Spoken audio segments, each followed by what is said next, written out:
Well, hello and welcome. It has been a long time, my friends, a long time since the last time we were in this world, walking around, doing things, building creations. But I'm glad to say that I am back from my hiatus. And I figured that for the first episode of me being back of this new season, I will walk around to refresh not only you guys, but myself as to some developments that did happen that were caught off camera. So let's start the world tour. So as you guys remember from the first season, this is my like little smelting room, and let's go out into the world.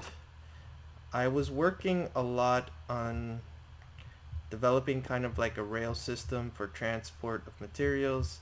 So you'll see this is kind of cool. It's kind of looking like a little bit like a professional layout, except for that layouts don't go down that deep. But one track is a passenger track that will depend on basically redstone and stuff like that. And then the other one I was going to use as a form of spending all the coal that I have in reserves and stuff like that, using furnace carts to move things around. So that's on this end. Over there, down there's the desert. I don't think there was much development in that area. And if you guys may recall from episode 3 of the first season, this was the area where I developed kind of like a redstone clock type thing for a mob farm that wasn't working, but I got that up and running. And that is all the way up there. Indeed, it's so far up there that you can't even see it. We'll get to that in a moment. Another development that happened, and I wonder if we'll be able to check it out, is that I went to my villager farm and I noticed that the villagers were basically almost all killed off. So I was like, I have to transport these as soon as I can back to a safe area. And that's this area here, and the reason for this layout of rails. These rails actually lead to the village. If you remember one episode, I actually got creepered on my way there. This area is still kind of in development, but I was building basically like little houses for the villagers to walk around. And if you notice, the doors are all placed so that I have a certain amount of doors per chunk, so that there's like a self-generating thing with the villagers where they'll continuously mate and stuff like that. So this is like a little neighborhood set up. I also set up some farming stuff for them so that they can farm and stuff like that. So this will probably have some iron golems and stuff at the end of it all. They have a little lake. It's all fenced off, so hopefully no zombies will be able to invade. But that being said, let's see if we can take a ride. I hope this is complete, to where I was talking about with the villager, with the village. Basically, as you see here in the village. Oh, I also populated it with some fish or whatever since the last time. But basically, it is a shadow of its former self. If it ever loads, let me see if I'm messing with this. I hope it loads more. There's not that many. Oh! That is actually interesting. There is a baby villager, so that means they are mating. This is a new discovery since the last time I was here. So that's cool. The village is repopulating. The doors were all destroyed, so you'll see I had to put doors all over the place. But I probably shouldn't be here right now because zombies are going to start coming and probably kill off the little villagers. So let's get back to the other area. So I remember doing a lot of caving as well, trying to light up everything. So there's going to be a lot more mobs on the surface level. But that really helped with the spawn rates for my slime farm and also for my mob grinder that I have up there, which is probably going to be the next thing. We're passing by the like slaughterhouse thing that I'm still in development of making, but I just haven't figured out a final design or idea for this place. There's a bunch of cows here, and then there's actually a level underneath that's covered by this grass right now. And there's a bunch of cows as well. So we'll leave that there, and I'll start the ascent to the top of the mob farm thing. So welcome back. We're finally getting towards the area where my mob farm is, and I had a lot of major issues making it, but now this thing is, I got it dialed in at least enough to what I need, and as you see, it's it has some pretty decent rates. There we go, it's starting to kick in now. So it gives me what I need and stuff like that. But this was the thing that was that is the final product of what was developed in episode 3 of the first season. So if you haven't seen that, go check it out. But basically, this is like a self-automated, I don't know if it's called like a clock or something like that, but every tick, this goes through a route of repeaters and redstone, and then it turns this on and turns this off, which travels up to the top level and generates, every corner of this thing has water that pushes all the mobs to the center, and they all fall and die on top of these hoppers here. It's kind of simple. The only thing that's bad about this is witches can survive this fall, so it'll build up with witches every once in a while.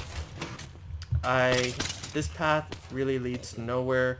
I just had this because I was trying to test distances, because when I first made this thing, it was giving me no spawns at all, and I kept trying to gauge how far I would have to be for it to start generating, because I think the limit was anywhere from I guess 22 to 34 blocks or something like that, but I eventually got it dialed in, and now it gives some pretty decent spawn rates.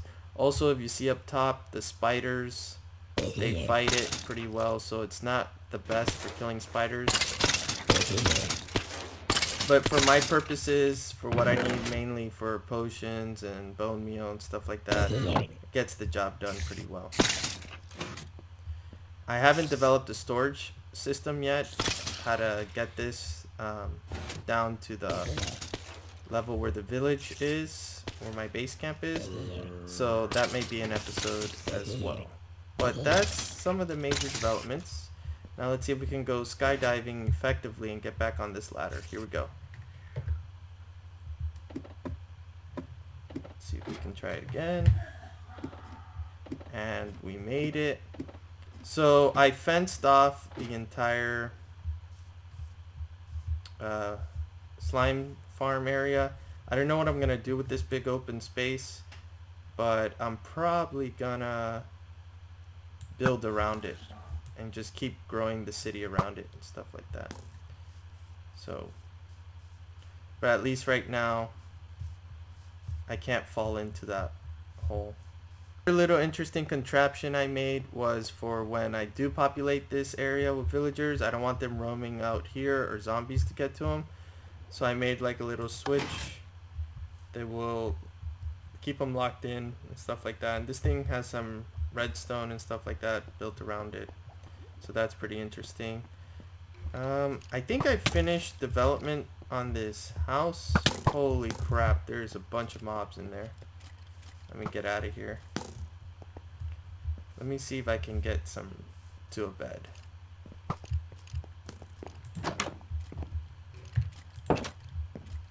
Pretty sure there's a bed up here.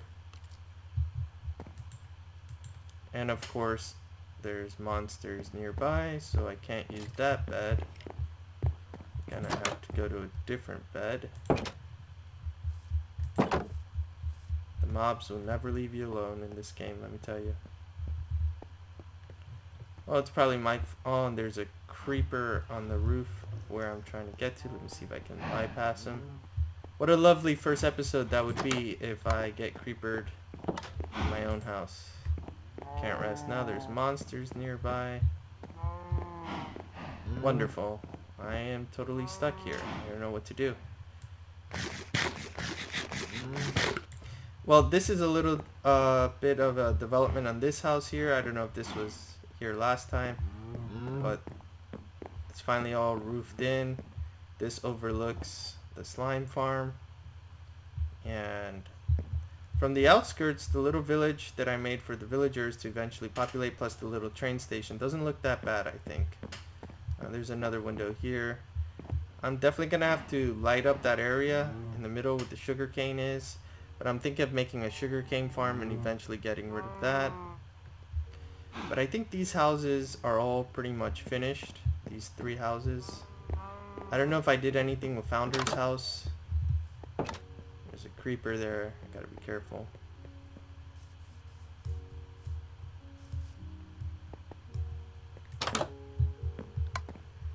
Oh, and Spike, I think. Yeah, Spike is here. So he's cool. I got my little brewing set up here. Some basic stuff. Usually, for whatever reason, hostile mobs always spawn down here, but let me check. Oh, we're good. Seabiscuit is still around. So I just have a little storage area for like potion stuff here.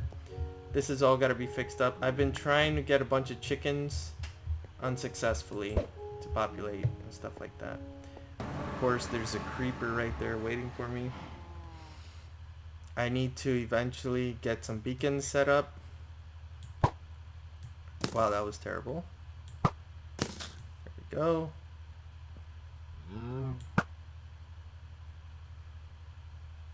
Gotta love the wonderful lag running off of 4 gigs of RAM here, but yeah. Oh no, no, no, no, no, no, no. And I just got creepered because of the lag. So yeah, seems to be a theme of every episode that something terrible happens. There's so much. Oh, die, dude. Come on, just die already. He's not gonna die. Fantastic. I have like no hit points. Either that or they overpowered the creepers. But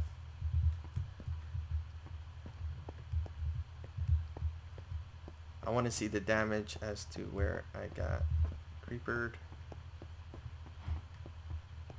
He must have come from the roof somewhere. Where's that other creeper? Oh my gosh. Finally. So let's see. So thank God that it looks like the only real major damage was the stepping stone here and probably the torches that were lined up against here. And I don't have anything to replace it with right now, but I'll put a torch here to remind me. But yeah, that's essentially the walkthrough. Remember the testing spot here where I was testing all that stuff. So it's been a long hiatus. I hope to get back into it, produce more content on a regular basis. I just had a bunch of things happening recently, but I've had a recent change in my life that I think is going to go for more positive, and I hope to be able to produce more content, hopefully get a better rig, and who knows, maybe start a new world or transfer this world over. And please let me know your thoughts, comments, or concerns. And thank you for watching. Take care.